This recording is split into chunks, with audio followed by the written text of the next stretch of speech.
Hola, buenas tardes a todas, todos y todes. Gracias por seguir con nosotras en estas primeras jornadas. Anteriormente estuvimos en una ponencia muy interesante de los viajes del VIH y para concluir este día y estas jornadas vamos a dar paso a la ponencia que sería VIH en el mundo, ¿vale?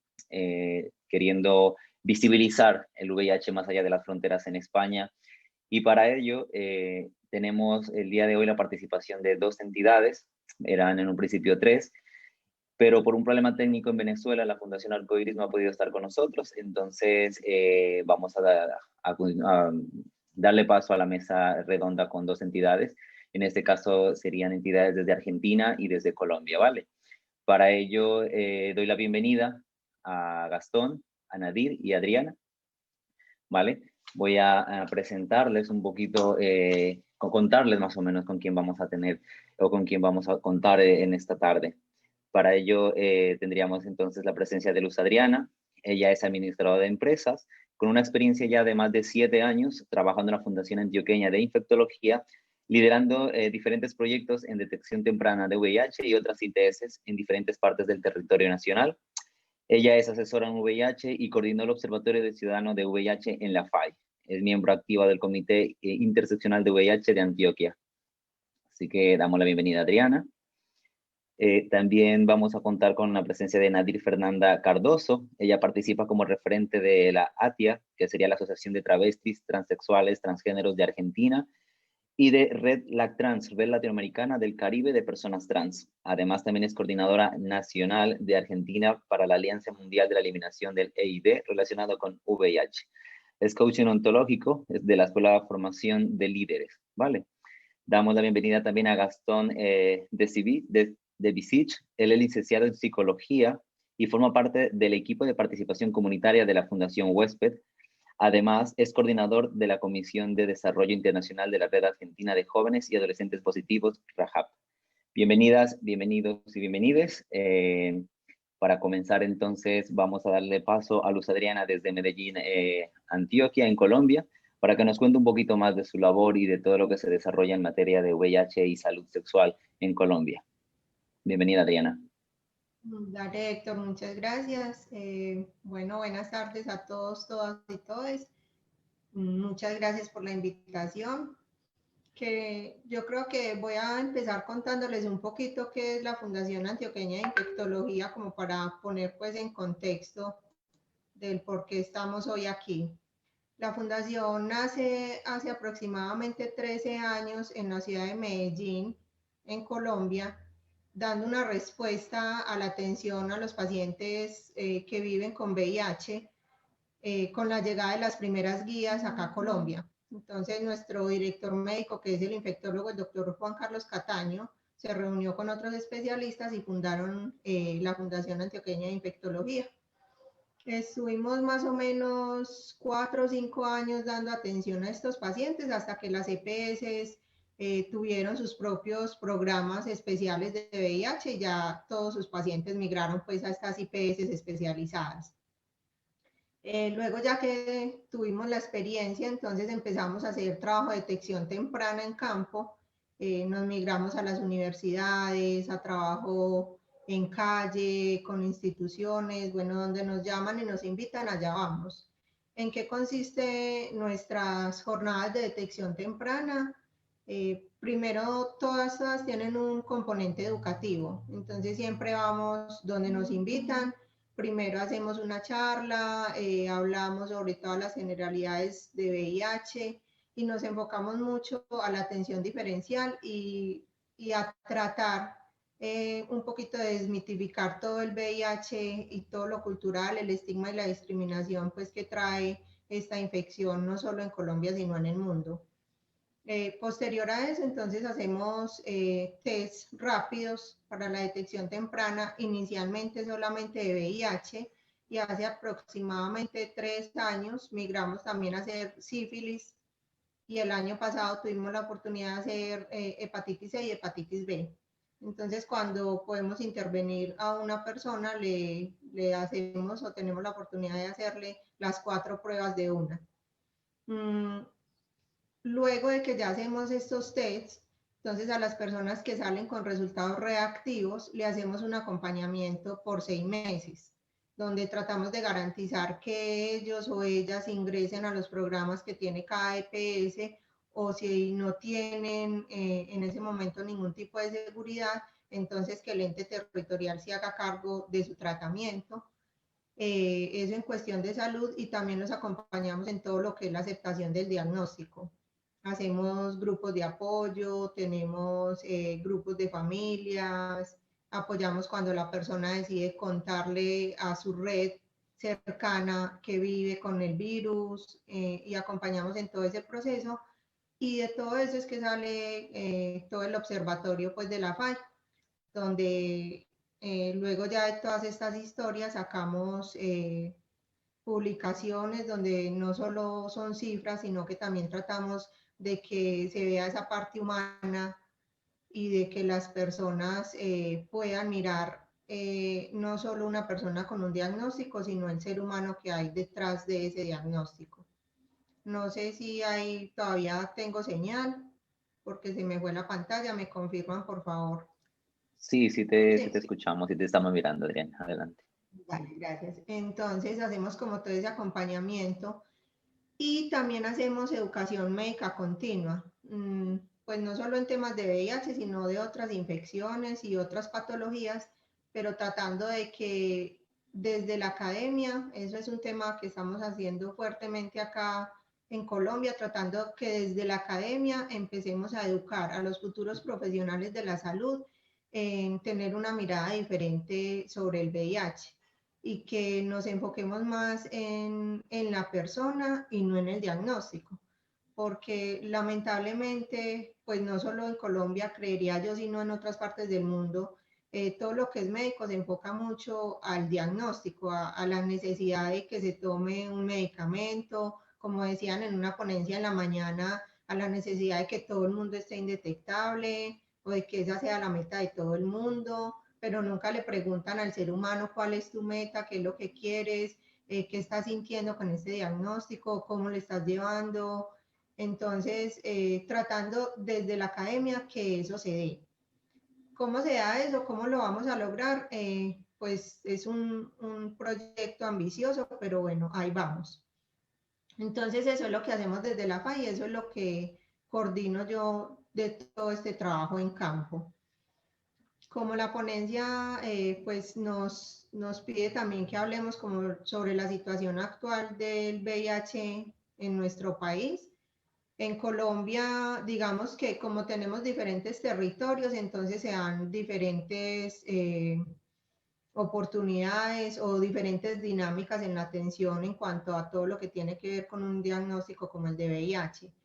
Por ejemplo, en nuestro territorio, que es el departamento de Antioquia, y especialmente pues Medellín, que es la segunda ciudad más importante de Colombia, digamos que la dinámica para las personas que viven con el virus es en un alto porcentaje, ya es fácil ingresar a los programas que tienen cada una de sus EPS, ya las tienen estructuradas, la ruta está clara, hay muchas organizaciones, o somos muchas organizaciones que nos denominamos de base comunitaria, que trabajamos el tema de VIH y que estamos apoyando continuamente a todas las personas que tienen los diagnósticos nuevos para que tengan clara la ruta. Cuando la persona tiene clara la ruta, que sabe dónde tiene que ir, qué puerta tiene que tocar, qué paso se tiene que saltar para que lo atiendan más rápido, es mucho más fácil. Entonces acá en Antioquia, digamos que en tiempo para entrar a un programa, si uno ya tiene su EPS, es más o menos entre un mes y mes y medio, en tener ya sus exámenes, la confirmación del diagnóstico, y que lo vea el infectólogo o el médico experto y le puedan entregar su medicamento y empezar ese acompañamiento clínico. Si no tiene EPS, pues es un poquito más complejo, pero también se logra con la EPS subsidiada, o sea, la que paga el gobierno. También es fácil de que ellos accedan al programa. Pero como te digo, esa dinámica es en Antioquia, porque tenemos otros lugares donde la cosa es un poco más complicada, las EPS no responden tan bien, los usuarios tienen que ir aquí, ir allá, tocar una puerta, tocar otra. Entonces, en todo ese proceso se pueden demorar hasta 6 meses en ingresar pues al programa. Entonces, es como dependiendo del territorio donde estén, que sea la dinámica y que puede facilitar en que yo acceda a un programa de VIH o que me tarde un poquito más. En cuanto a las actividades que se hacen en Colombia frente a la detección del virus, pues desde el gobierno, digamos que no son muchas. Ahorita el apoyo del Fondo Mundial con su programa de lucha contra el VIH, la malaria y la tuberculosis en el mundo. Entonces, todas las acciones, casi que todas diría yo, que se hacen en frente a la detección temprana de VIH, es con recursos del Fondo Mundial. Hace más o menos un año, pues del año 2019 para acá, se ha logrado que el gobierno se vincule y que empiecen también a tener esos recursos para poder subsidiar todos estos programas. Pero cuando tú entras a mirar campañas y todo, casi todo se hace con recursos del Fondo Mundial o con instituciones como la nuestra, como la de la Fundación Antioqueña de Infectología, que ponemos nuestros propios recursos, que siempre estamos buscando proyectos a nivel internacional, ayudas, donde nos podemos presentar y con eso subsidiamos el trabajo. En la FAI nuestros médicos son muy comprometidos, los especialistas que trabajan en la fundación no cobran por su trabajo, entonces de esos recursos, de esas, digamos, atenciones que se dan al público, se logra también recursos para poder subsidiar todo el trabajo social que nosotros hacemos. Otro gran reto que tenemos ahora en Colombia es la parte migratoria. Pues por la cercanía que tenemos con Venezuela, tenemos muchos chicos y chicas ahora que nos llegan ya con su diagnóstico, pero que vienen con suspensión del tratamiento, en estadios ya, inclusive ya llegando a SIDA, muy avanzados, muy deteriorados. Entonces, ¿qué hacemos desde la fundación con ellos?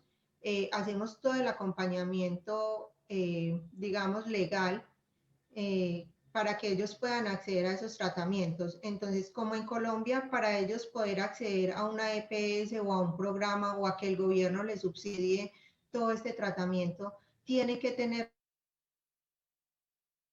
pruebas de VIH realizadas acá en Colombia. Entonces, en la FAI se las hacemos, confirmar ese diagnóstico que me parece absurdo porque finalmente es uno gastar un recurso sabiendo que ya la persona pues viene con un diagnóstico desde su país, pero bueno, les hacemos las pruebas y los direccionamos a los programas que tiene establecidos el gobierno para que los atiendan.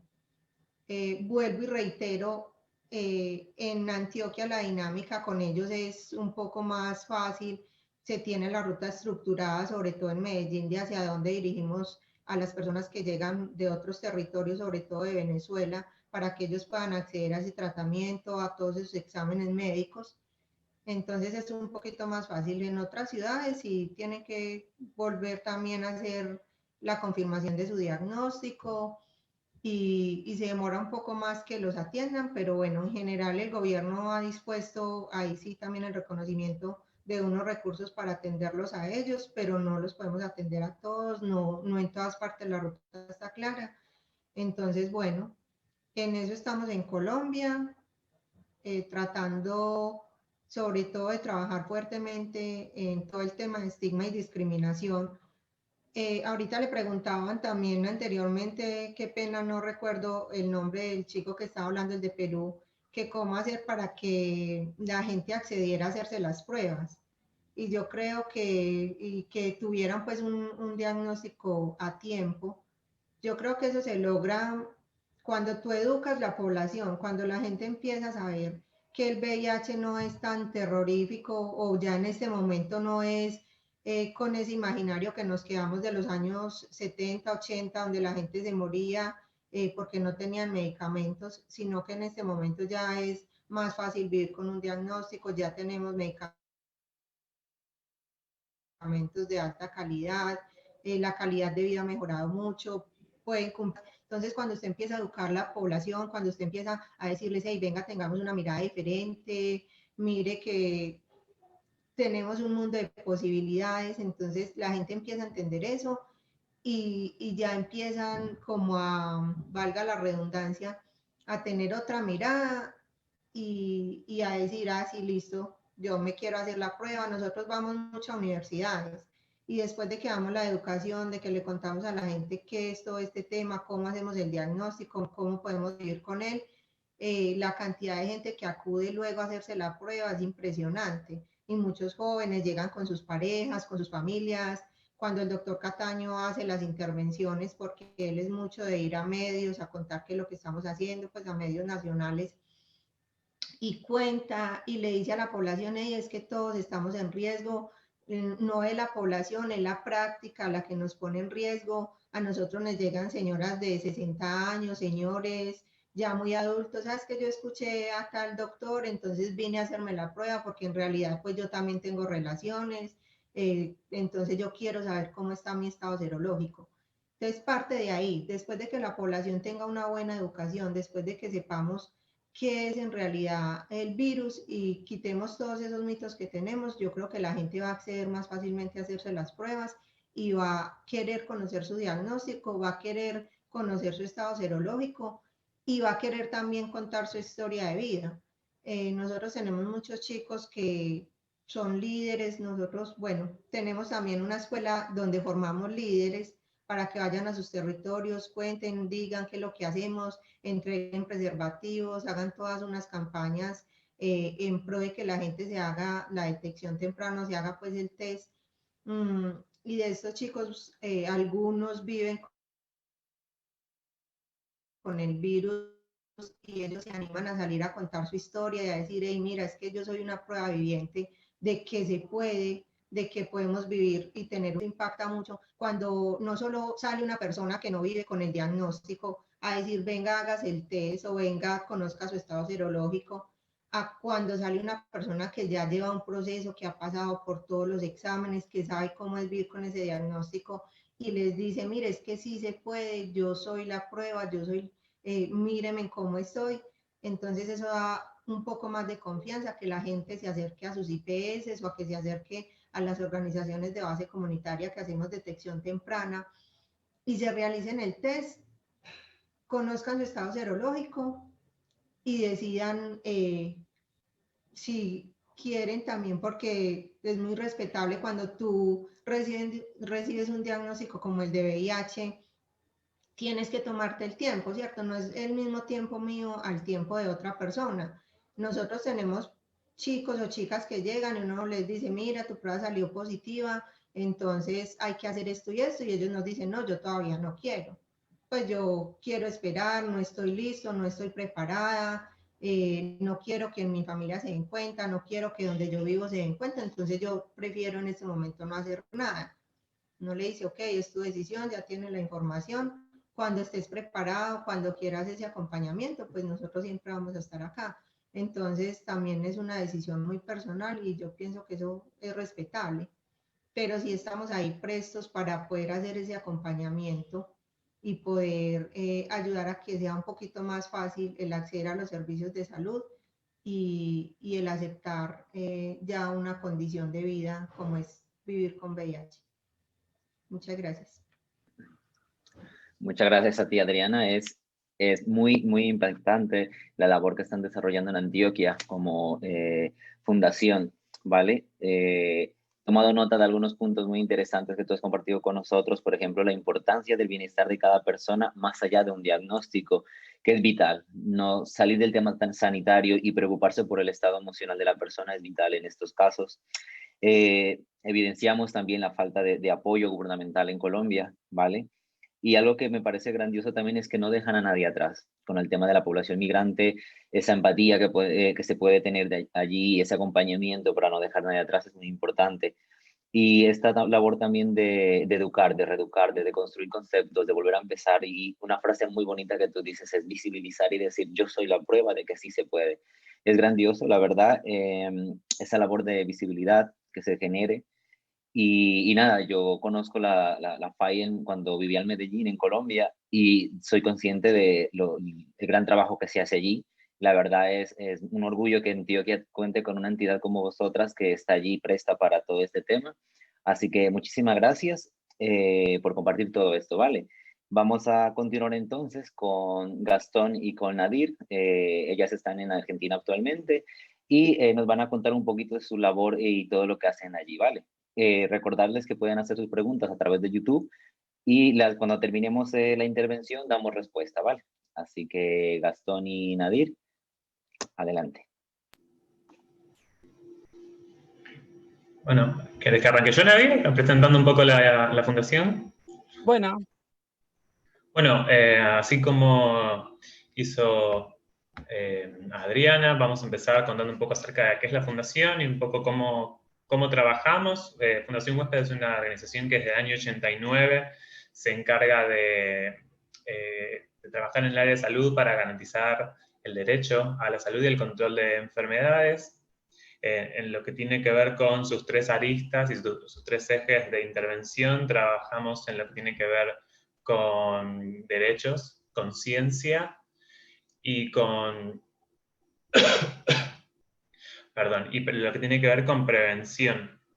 En este sentido, Nader y yo estamos dentro de un equipo que se llama de participación de la comunidad, y un poco nuestra función es integrar a estas poblaciones, en las que Nadir ahora va a contar cómo es su trabajo con la población de personas transgénero, y en mi caso en la población de hombres que tenemos sexo con otros hombres, y cómo integramos y acercamos a estas poblaciones con los servicios que en última instancia necesitamos para acceder a una mejor calidad de vida.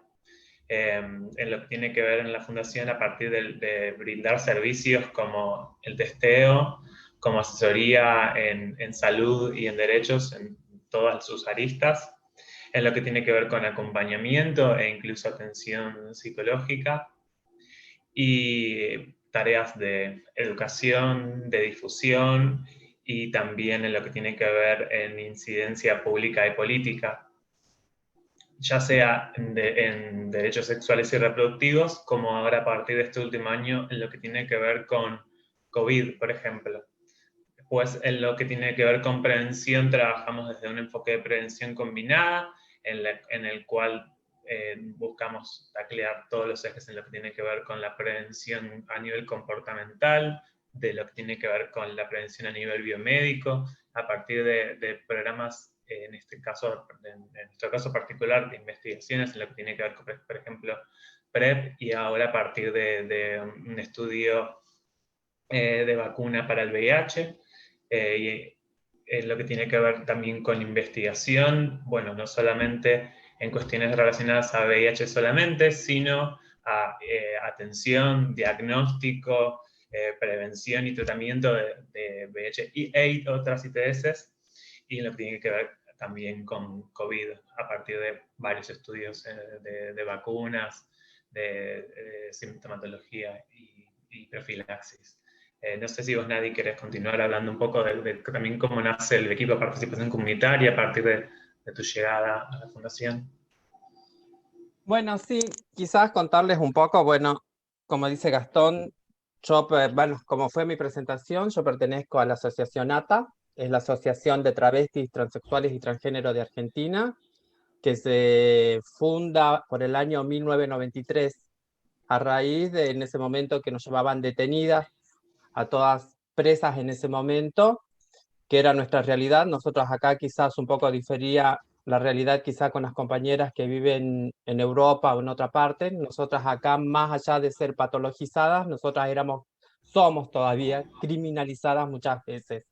Entonces, a raíz de esto, se funda ATA con 15 compañeras y empiezan a hacer este trabajo de pelear, ¿no? En contra de los edictos policiales, las derogaciones de los códigos contravencionales, y así se van fortaleciendo. Y así se van también uniendo a otras organizaciones. Acá en Argentina, bueno, tuvimos logros que son recientes nomás, hace una década, por ejemplo, la ley de matrimonio igualitario, y después así llegamos al año 2012 con la sanción de la ley de identidad de género, donde ATA es coautora de esta ley. A su vez, Fundación Huésped trabaja en todo esto de acompañamiento, y también empieza a trabajar con todo lo que es el acceso a la salud sexual y reproductiva. Así es como en el año 2015 yo ingreso a trabajar a Fundación Huésped como promotora de salud y de derechos humanos. Mi propósito de entrar a trabajar a Fundación Huésped es ser el nexo entre lo que es Fundación Huésped y la población trans, travesti, no binaria, ¿no?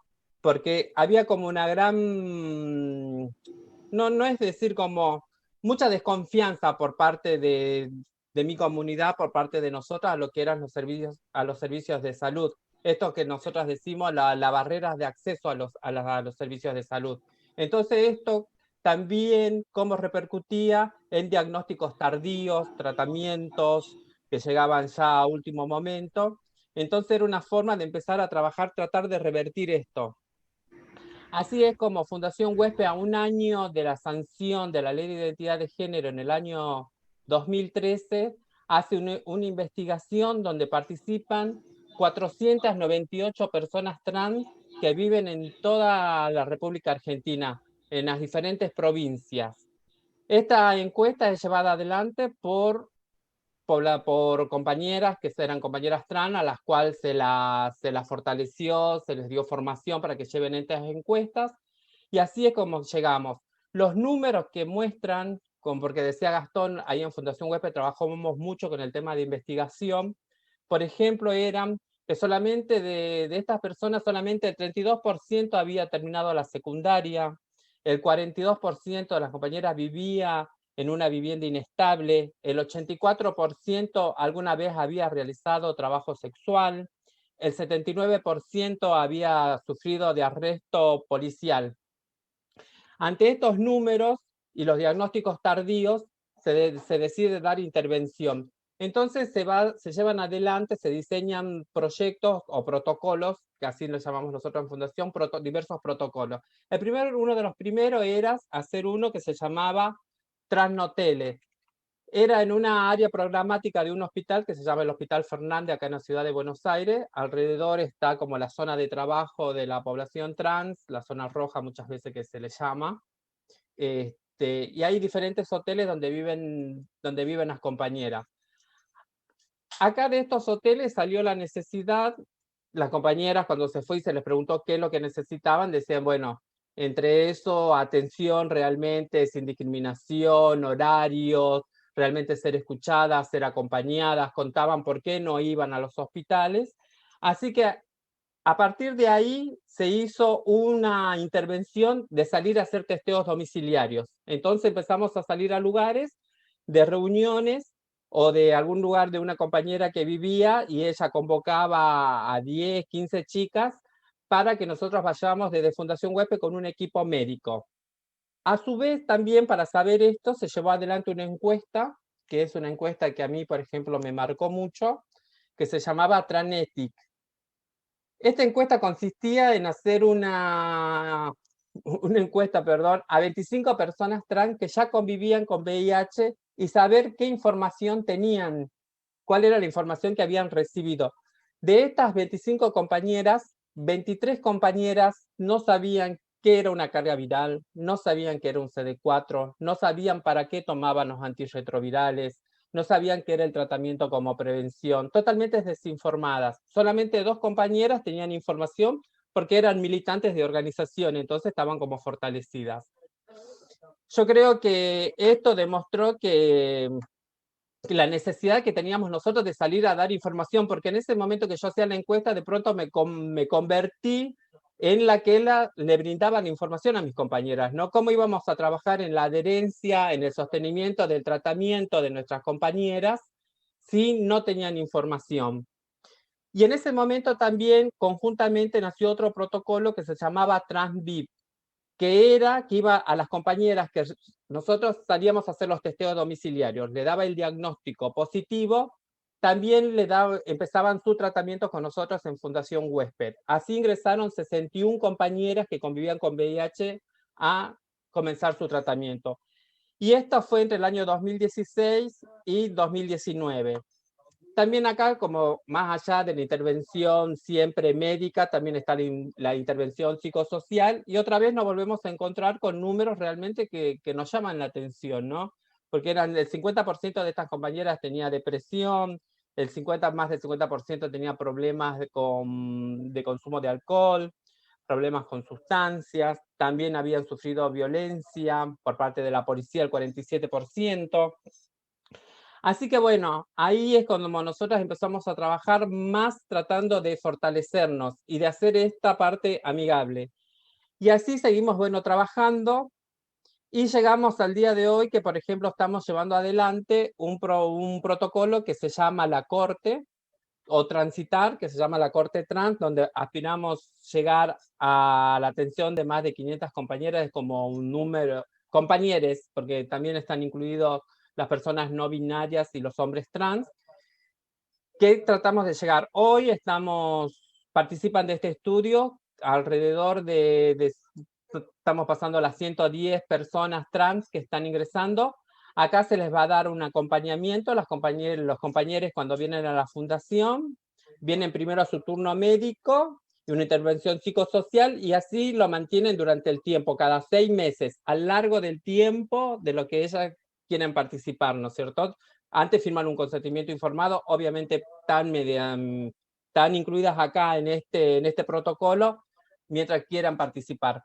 Para nosotros esto es muy, muy importante porque le estamos brindando primero lo que es todo el acceso a la salud sexual y reproductiva, la estamos empoderando en la necesidad, la estamos acompañando. Creo que muchas veces cuando hablamos de población, se habla poblaciones de riesgo, yo hace poco escuché un discurso de un compañero donde decía que nosotros no somos poblaciones de riesgo, somos poblaciones que estamos en riesgo por toda esta vulneración social que vengo contando. Bueno, también hoy estamos con otro protocolo que se llama atención domiciliaria, que vamos también a los domicilios, hacemos esto del COVID, bueno, obviamente a nosotras nos ha afectado porque vino también a demostrar la precariedad en la que nosotras vivimos, ¿no? Nosotras ya veníamos denunciando antes y con la época del COVID, que un día de una noche del 20 de diciembre nos dijeron entramos en cuarentena, aislamiento, no salimos. Claro, para una persona que tiene un sueldo, que tiene un trabajo, que tiene una vivienda, quizás le era difícil, imagínense nosotras, nuestras compañeras, que muchas no tenían trabajo, vivimos en hoteles, viven del trabajo sexual, realmente se nos hizo muy complicado. Y en base a esto surgió esta necesidad de hacer atención domiciliaria. Entonces sale un equipo médico, una doctora, una enfermera a diferentes lugares donde también hacemos testeo de VIH, testeo de sífilis, las empoderamos y bueno, este es nuestro desafío en lo que estamos. No sé cómo vengo el tiempo, pero si no yo lo podría extender. Gas, ¿querés vos contar un poco? Perdón. No, está perfecto. Siempre es genial escucharlo y cómo lo contás, porque a partir de esta experiencia es que un poco surge como también yo entro a la organización y a partir de que toda la experiencia que la Fundación ha tenido con la población trans sirve de testamento sobre cómo cuando uno como prestador de servicios se acerca a la comunidad y a brindar asistencia a las necesidades que efectivamente tenemos, se responde muy bien del otro lado. Qué sé yo, nos sucede frecuentemente, y en lo que nadie podrá contar en lo que tiene que ver con población trans, que muchas veces lejos de ir a buscarlas ya vienen a nosotros. Y cuando estábamos hablando de un contexto de desconfianza y de estar excluido de acceso a todos los derechos, pero principalmente a la salud, y eso es algo que es para súper destacar. A partir de toda esta experiencia, entonces surge también la necesidad de empezar a buscar replicar este mismo efecto, pero dentro de la población de hombres que tenemos sexo con hombres, entendiendo que, así como sucede en el caso de la población trans, tenemos necesidades súper particulares para los cuales la incorporación de una persona par permite descontracturar, permite generar otro tipo de identificación con una institución que brinda un servicio. En nuestro caso, creo que Nadir y yo, si es que lo puedo hacer así, servimos de catalizadores también de estas necesidades de la población, porque nuestro trabajo no es solamente acercarnos de manera amigable a donde sabemos que hay más necesidades, sino también poder captar emergentes de lo que de repente está surgiendo dentro de la comunidad, y a partir de eso proponer y construir iniciativas para responder a esas necesidades. Y por otro lado también poder incluir esta participación dentro de la mera construcción de estas iniciativas, ya sea en lo que tiene que ver con prestar un servicio o, por ejemplo, en investigación. En nuestro caso, hay un montón de cuestiones en lo que tiene que ver con los instrumentos de investigación que son constantemente consultados, validados con la comunidad en la verificación de su validez, en lo que tiene que ver con su difusión, y lo vemos como parte de un mismo proceso, porque muchas veces entendemos que hay un montón de formas de buscar generar conocimiento que terminan siendo o sesgadas o que no tienen en cuenta lo que pasa realmente con la comunidad, y en ese sentido ser parte, y no solamente como estar presente, sino que efectivamente tener una participación significativa está buenísimo. Yo particularmente venía trabajando desde el año 2016 en la Red Argentina de Jóvenes y Adolescentes Positivos, que es una red por y para jóvenes y adolescentes con VIH en el territorio argentino, una red que se basa en el acompañamiento y en la contención, que busca crear una comunidad, un espacio de pertenencia para jóvenes y adolescentes con VIH, incluso una familia para aquellas personas que de repente no contamos con nuestras familias o con un grupo de apoyo para efectivamente como hablar de lo que nos pasa y en términos de lo que es el lema de la organización, de no estar sola, ¿no? A partir de eso se trabaja un montón en lo que tiene que ver con la sensibilización, con la visibilización de lo que tiene que ver con cómo es vivir con VIH, lo que tiene que ver con estigma y discriminación, en la necesidad de una cura contra el virus, en lo que tiene que ver con capacitación y empoderamiento de las personas que vivimos con VIH, en lo que tiene que ver con incidencia también en torno a poder buscar, bregar no solamente por los derechos de las personas con VIH, sino poder también luchar porque las leyes y los derechos que nos corresponden se cumplan, que las leyes se implementen, y también formular nuevas leyes que puedan contemplar la integralidad de lo que es la vida de las personas que vivimos con VIH. En ese sentido, a partir de esta experiencia es que se me convoca a mí para trabajar dentro de la fundación. En ese sentido, y habiendo sido mi incorporación bastante reciente, para el mes de noviembre del año pasado, obviamente que no podemos no mencionar lo que ha sucedido con la pandemia, en tanto ha revolucionado todo lo que es nuestro plan de acción. Desde entonces hemos empezado a trabajar un montón en cuanto a cómo impactó la situación sanitaria, la pandemia en la vida de las personas, ya sea que vivimos con VIH en las poblaciones clave, de donde hay mayor prevalencia del virus, ya sea a partir de lo que tiene que ver con el acceso a la salud, con el acceso a derechos y al cumplimiento y satisfacción de las necesidades básicas, en la medida de que más que nunca, y probablemente nadie lo pueda explicar mucho mejor que yo, vemos cómo la situación de la pandemia también potencia o agrava ciertas situaciones de vulneración y de exclusión en lo que tiene que ver pensando incluso al estigma por VIH desde una mirada interseccional, porque es muy difícil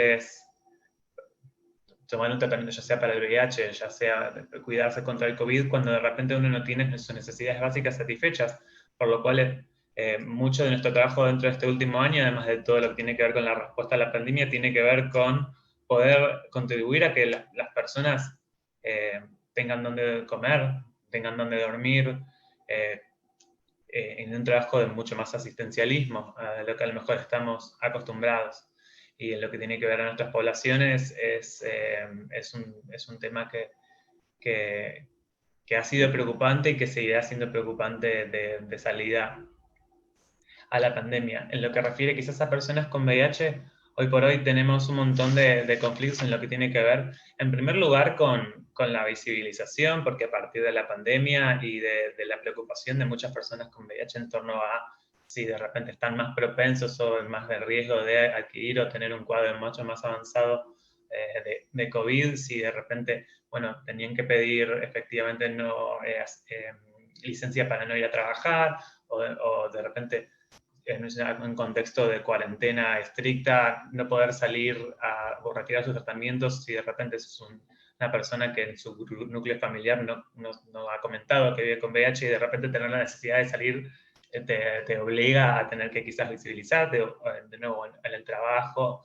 o en otros ámbitos, en lo que tiene también con un doble estigma para las personas incluso que no viven con VIH, en esto de si de repente ya de por sí, como mencionaba Nadir, hay problemas de acceso a la salud en cuanto, por ejemplo, el testeo, ¿no? Si de repente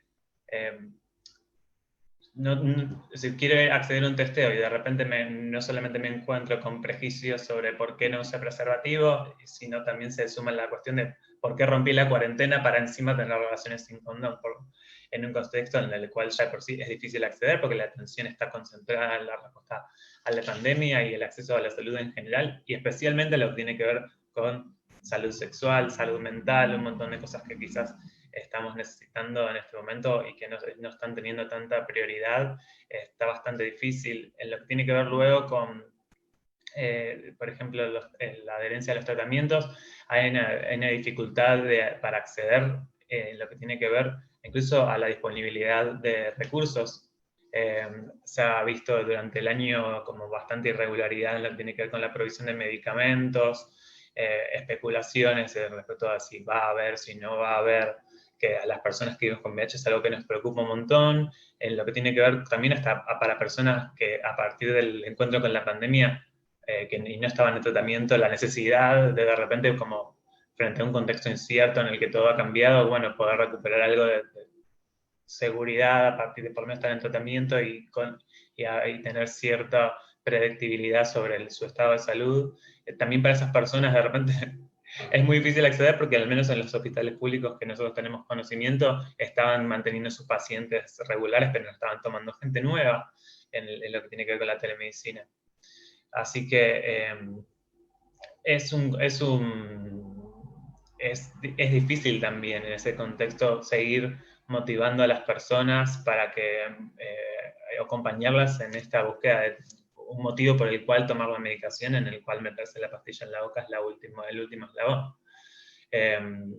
Y entendiendo que justamente la salud en VIH lo que tiene interesante es que es un punto nodal entre lo que tiene que ver con estrictamente la salud integral, pensando en los distintos atravesamientos que tenemos todos por ser seres humanos, que no se restringen solamente a lo biológico, sino en lo que tiene que ver con nuestra mente, con lo social, con lo histórico, y que es un momento muy particular en el que estamos pasando, en el que muchas veces nuestras poblaciones están buscando sobrevivir y resistir, y que estamos como viendo y ampliando nuestro campo de acción para responder a estas necesidades y no simplemente buscar brindar lo básico. No sé, Nadia, si se te ocurre algo más. Perdón, que te interrumpí. Creo que más allá quizás nos podemos abrir a un conversatorio, quizás algunas preguntas para intercambiar, más que seguir contando. Sí, es importante la labor también que se desarrolla en Argentina. He tomado algunos puntos muy interesantes. Primero que todo, el recorrido de la lucha por conseguir esos derechos de todas las personas trans, no binarias, de todas las personas vulnerables en su momento. Es increíble ese recorrido que se ha generado, ¿vale? Importante darle visibilidad. Y lo que tú decías, Nadir, que sería la importancia que tiene compartir esta información y reeducar a las personas, ¿vale? También es verdad que las cifras que mencionabas tú, Nadir, son cifras alarmantes y son estadísticas recientes, no estamos hablando de los 80 y los 90, son estadísticas de hace un año, dos, tres. Sí. Son un llamado a de que el camino no ha terminado todavía, que tenemos que seguir allí como fundaciones, asociaciones y como entidades, esa labor importante de seguir reeducando y poder, yo creo que llegará el momento de que las personas sepan lo que es realmente VIH, sepan la diferencia con SIDA, sepan que no se ha acabado y como decía en su momento Luz Adriana, hay pruebas y muchas personas que tienen VIH son la prueba de que se puede vivir. Gastón decía la necesidad de satisfacer necesidades básicas. Eso es importante, es muy importante tener en cuenta que todo va más allá de un entorno hospitalario, clínico o médico, que hay necesidades que son básicas que no se suplen todavía. Y ahora lo que quería hacer era hacerles una ronda de preguntas como entidad, ¿vale? En la cual pudiesen comentar un poco cómo se afronta, por ejemplo, cómo se está viviendo en Argentina. El tema, me preocupaba un poco que Gastón manifestaba que algunos centros públicos ya no estaban recibiendo personas. Mi pregunta es, ¿cómo se está afrontando desde vuestro conocimiento en Argentina el tema migrante? ¿Tienen acceso? ¿No tienen acceso? ¿Qué tan fácil o qué tan difícil puede conllevar entrar al sistema sanitario para poder tener un control de como tal de VIH? ¿Querés que responda yo? Para personas migrantes dentro de Argentina no hay ningún tipo de restricción independientemente de cuál sea la situación migratoria de cada quien para acceder al sistema de salud. Lo único que se necesita es presentar algún tipo de identificación, ya sea en el sector público, o como si después de repente alguien pueda tener algún tipo de seguridad social o medicina prepaga, ¿no? Pero la atención y tratamiento de VIH en Argentina es totalmente gratuito, tanto para argentinos como para personas que provengan del extranjero. Y aclaración en lo que tiene que ver con centros de salud que no estaban tomando pacientes, que ahora quizás más en un contexto de cuarentena más estricta, y hoy por hoy ya está como un poco más regularizado el acceso a atención y testeo de VIH como otros ámbitos de la salud. Claro, entiendo la congestión sanitaria que se debió haber llevado a cabo como en todos los países, creo yo, por el tema de la COVID. En España pasó algo similar, que se colapsó los sistemas sanitarios y se estaba dejando a un lado el VIH como una prioridad. Entonces, importante la aclaración. Y una pregunta para las entidades, para ustedes, bueno, 3 personas, pero 2 entidades. ¿Cómo se está afrontando el estigma del VIH en vuestros países?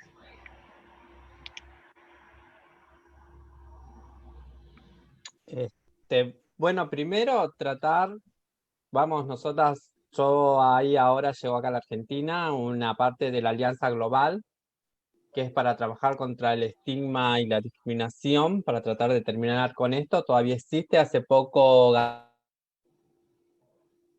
Gastón pertenece a una organización que estuvo llevando adelante el índice de estigma y discriminación, un estudio, y creo que, bueno, necesitamos todavía trabajar mucho. Creemos que la información es algo que todavía falta. Creo que se ha dejado de un lado por ahí salir a brindar información, pero sobre todo necesitamos esto, ¿no? Que se trabaje en la parte de comunidad, en la parte de educación, en la parte de salud, en la parte laboral, muy fuertemente concientizando, informando, brindando información, brindando todas estas herramientas que contamos hoy con la prevención combinada. También sacar el estigma contando esto del I igual a I, indetectable igual a intransmisible. Creo que acá tenemos una gran herramienta que tenemos que usar. No sé, Bogás, ¿querés sumar algo más? Sí, con respecto a eso también, ya que mencionaste lo del igual y sí, por un lado estamos hablando de un movimiento que le dice a las personas que si tienen VIH y están bajo tratamiento, no transmiten el virus. Y si por otro lado, a partir de un proyecto como el que también estamos llevando, que si bien es un estudio de investigación de una vacuna contra el VIH, a partir del cual se le va a decir a las personas que no tienen VIH, que si están inmunizadas no lo van a adquirir, en tanto tal cancelamos la transmisibilidad del virus. Bueno, ¿qué va a pasar con el estigma en ese sentido? Porque gran parte, y no sé qué piensan ustedes, pero de eso ese terror que todavía genera y del estigma pasa por esa incertidumbre, esa ansiedad frente al cómo me lo puedo transmitir, cómo sí, cómo no, que es en verdad lo que también como alimenta la pandemia moral que implica el VIH.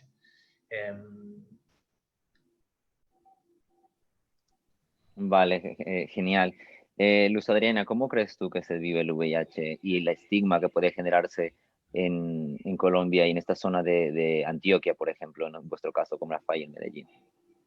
Héctor, no, igual, pues el estigma y la discriminación yo creo que siguen latentes. Eso no creo ni siquiera que haya disminuido. Lo que te decía, la poca información que tiene la gente, que todavía piensa que me voy a infectar solamente con darte un abrazo, con que tú estés pues con que la persona que vive con el virus esté en la misma casa y coma en el plato, con la cuchara, aún sigue. ¿Cómo lo estamos enfrentando? Lo que te decía, o sea, hay que ir a todos los territorios a educar. Sobre todo la gente, pues que somos un poquito más adultos, tenemos que ser educados, tenemos que construir todo eso que pensamos que sabemos para poder abrir el espacio a que todas las personas tengan igualdad de derechos. Pero igual, si tú acá llegas a un colegio, a una universidad y dices que eres una persona que vive con VIH, inmediatamente se genera ese rechazo. O en las empresas, todavía hay personas que no consiguen trabajo por su diagnóstico. Entonces es un trabajo que se viene fuerte, que yo creo que no se va a acabar nunca, pero que en la medida que las personas estemos educados, tengamos conocimiento, sepamos más sobre la enfermedad, pues yo creo que se va a ir disminuyendo. Y en la medida también en que las personas creo que empiecen a hacer visible su diagnóstico y a decir, hey, es que eso es cuestión de todos, de niños, de mujeres, de hombres, de mujeres trans, de hombres trans, de todo el mundo. A todo el mundo nos puede, en algún momento podemos estar expuestos o infectarnos de VIH. Cuando eso se visibiliza, entonces la gente dice, ah, sí, es que yo ya tengo un amigo, yo ya tengo un familiar, yo ya conozco a tal, pues, a tal persona y ahí empieza como a generar y a romperse esa cadena de estigma y discriminación, pero todavía es muy, muy marcado. Claro, entiendo que para nuestras sociedades en Latinoamérica es una realidad latente que ha costado asimilarla por el problema de la falta de conocimiento, de que a veces muchas personas piensan de que el VIH mira cara, mira cuerpo, mira sexo, nacionalidad. Antes hablábamos de que el VIH nos puede tocar a cualquier persona, no discrimina. Y ahí es donde la labor de las entidades es de dar esta información, de difundir que no es el fin, que es apenas el cambio y el comienzo de un nuevo camino. Y nada, realmente creo que para todas las personas que están mirando esta transmisión o que la vean en diferido, se va a quedar algo y es que luchamos todas por la misma causa, por cerrar el estigma, porque todas las personas diagnosticadas tengan un acceso a un tratamiento. Y yo creo que de esta manera podríamos ir como cerrando, ¿vale? Héctor, Agradecimiento de verdad. ahí te interrumpo ¿Cómo? también, el tema del estigma y la discriminación va muy ligado a la doble moral. Porque si nosotros nos ponemos a mirar, pues el principal canal de infección es la vía sexual. Y pues la mayoría, casi todos los seres humanos tenemos sexo, pero cuando una persona está infectada de VIH, entonces lo criminalizamos como si fuera él solamente el que tuviera sexo. Entonces es esa doble moral. Todos estamos expuestos, todos en algún momento tenemos relaciones sin preservativo, pero satanizamos a la persona que vive con el virus por el simple hecho de tener un diagnóstico. Entonces eso también va muy ligado a esa doble moral que siempre manejamos. Sí, es importante eso porque realmente lo que tú dices, o sea, es generar un rechazo ya dispuesto. Yo creo que eso es el problema del estigma y por qué las personas se niegan o prefieren tener ese armario serológico y que cohíbe de ser una persona libre en pleno derecho y de que un diagnóstico no signifique un motivo para tener que esconderse o tener que ser criminalizado, como tú lo llamas. Algo que se me había olvidado recalcar era esa importancia que se maneja en la FAI de los grupos de apoyo, de contar con personas iguales, de par, de igual a igual, ¿vale? Porque al final de cuentas, una de las que hablabas tú, esa importancia básicamente de cómo viven las personas en un ámbito psicosocial, cómo todo sale más allá de un tema sanitario. Y me parece que es una manera de empezar a darle normalidad cuando una persona diagnosticada conoce a otra y puede ver, como tú decías, la prueba de que se puede vivir con esto. Así Sí, que genial, la verdad. pues, es para dejar ahí expuesto en el tapete, que es largo, que es extenso y que no creo que alcancemos a abordarlo, pero que ahorita lo estamos trabajando muy fuerte en la FAI, es el tema de la PrEP. ¿cierto? De la terapia combinada para prevenir nuevas infecciones de VIH. Entonces, a todos los que nos están viendo, los invito a que se informen, a que consulten qué es la terapia PrEP, lo mismo que es indetectable, intransmisible. Yo creo que todo, cuando empezamos a combinar todas estas estrategias de prevenir nuevas infecciones, de lograr que la gente esté indetectable y no transmita el virus, de que las personas estén educadas, de que tengamos más información, ahí es donde vamos a lograr que el VIH pase a ser no una enfermedad catastrófica como se denomina acá en Colombia, sino que pase a ser una enfermedad crónica como es una hipertensión, una diabetes, de manejo, que se puede vivir, que podemos tener una buena calidad de vida. Y lo más importante, y lo que yo siempre he recalcado, lo que dije al inicio, y con eso quiero cerrar, es que siempre reconozcamos es al ser humano y no al diagnóstico.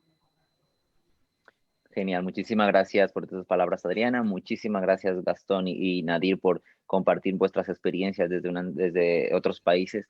Esta conexión y ese trabajo en red importante que hemos mencionado el día de hoy, porque es una pandemia presente y es una pandemia mundial que no se ha erradicado, que todavía hay que trabajar y que tenemos que hacer muchísimo y no bajar la toalla, como se dice normalmente.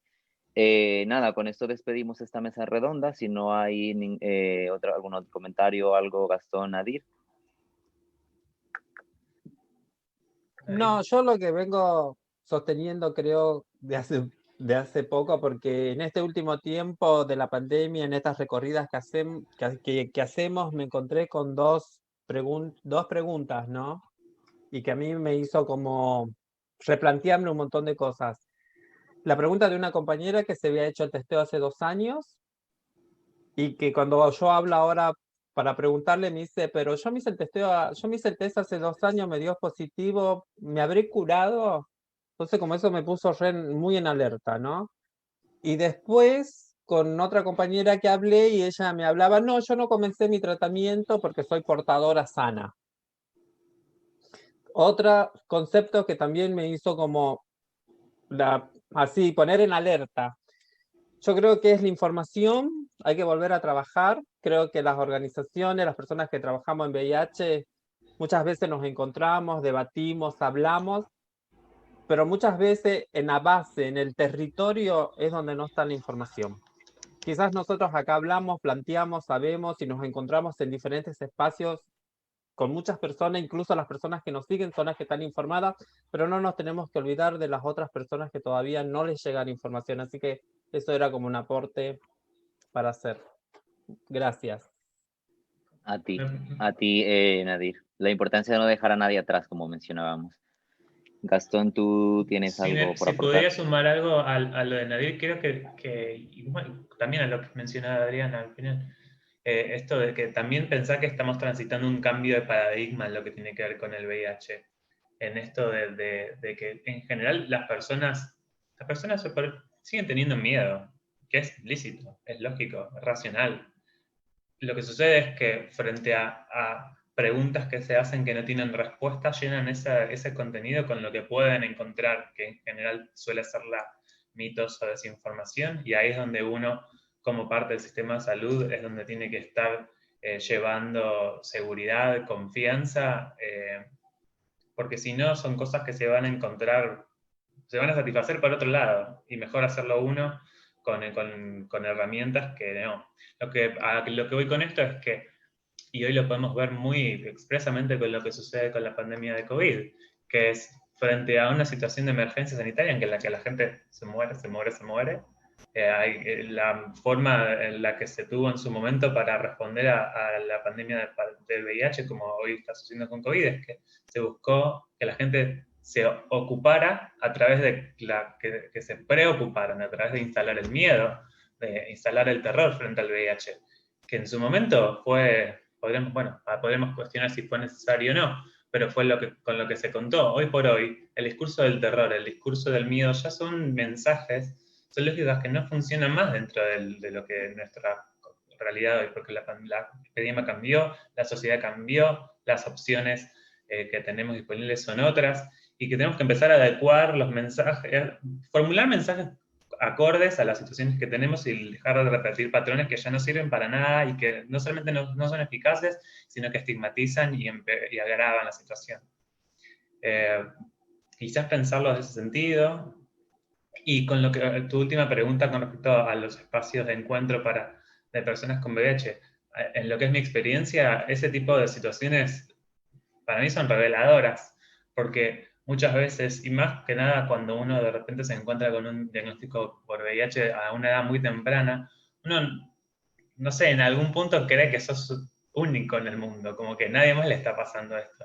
Y de repente encontrarte con alguien que está en esa misma situación es como, no lo puedo explicar con palabras, pero es una sensación única y que de repente también hay algo de ese estigma y discriminación que se va a estar combatiendo a partir de que cada vez más y más personas van haciéndose, visibilizando su diagnóstico, se va visibilizando qué es, y que en realidad hay un montón de información sobre qué es el VIH, pero hay muy poco conocimiento acerca de cómo es vivir con VIH y todo lo que se hace una vez que del diagnóstico positivo hacia adelante, porque hay mucha información acerca de todas las 1000 cosas que tenés que hacer para no llegar a esa instancia, pero una vez que eso te sucede, por el motivo que sea, es como, bueno, ¿y ahora qué?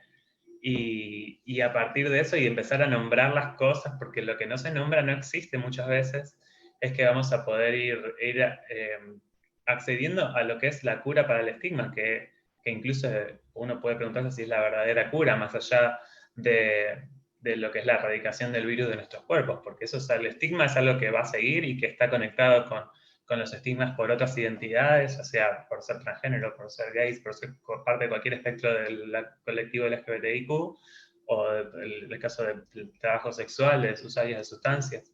Así que, nada, en ese sentido, a partir de encontrarte con otras personas que de repente están en lo mismo y que construís un colectivo en el que de repente el VIH ya no es un tema, no sé, hay un punto en el que yo me siento un poco más jurado, si lo puedo decir así, perdón por la expresión. Estás muteado, perdón.